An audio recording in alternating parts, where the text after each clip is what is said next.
Kidogo tunakupa tahadhari kwamba huenda ikawa ina picha za kuogofya. Ni kwamba kwa kila anayependa usalama nyumbani kwake uajiri bawabu watakuweka mbwa kwenye lango lake. Lakini kwa jamaa mmoja huko Diani, usalama wake unategemea nyoka aina mbalimbali na mamba katika boma lake. Kadhalika walinzi hawa hatari mbali na kutunza boma pia humletea riziki.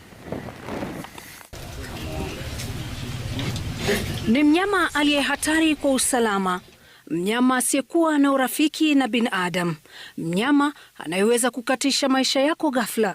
Lakini hapa kwa Arafat Manyoka ndio nyumbani kwao, eneo la Mwamanga Magaoni huko Diani, Ukunda, kaunti ya Kwale. Tunakutana na mpenzi wa nyoka. Mapenzi yake na wanyama hawa hatari ni wa kupigiwa mfano.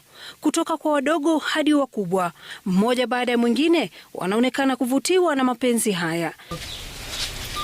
Lakini unapoingia katika boma lake utakosea ukidhani ni mbuga ya wanyama. Kutoka sungura, kuku hadi panya au mwituni, wanapata lishe bora, ila usilolijua hawa wote ni vitoweo. Nyoka wadogo kwa sababu wanakula kama lizards na frogs, wanakula karibu kila siku ama kila baada ya siku mbili. Mmoja baada ya mwingine anapata lishe, ila wengine kama chatu leo wameshiba, kwani kulingana na Arafat, chatu huchukua muda wa miezi 3 kula.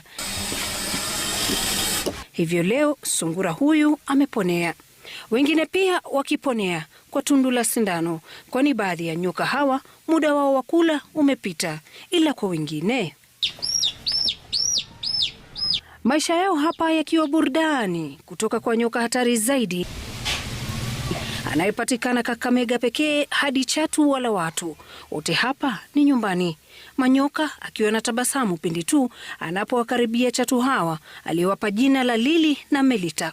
Alikuwa amekonda, hii backbone ilikuwa imetoka nje na alikuwa wiki sana kwa sababu maisha ya msituni ni ngumu. Kaona huyu vile amekonda lazima akuwe na minyoo. Nikamfanyia deworming, na baada ya kumfanyia deworming nikampatia booster vitamin A ili akuwe cool na asikuwe stressed na akuwe anakula. Wakati huo nilikuwa na pythons 9 ambazo nimezicollect kwa community nikishirikiana na Kenya Wildlife Services. So wakati wa kurelease hizo pythons huwa tuna release hapa Shimba Hills National Park ama Tsavo East National Park. So nikawapigia simu tukapanga hiyo mambo ya kurelease, lakini huyu nikasema huyo wacha abaki. Akiwa na ujuzi wa kipekee tangu mwaka wa 2002.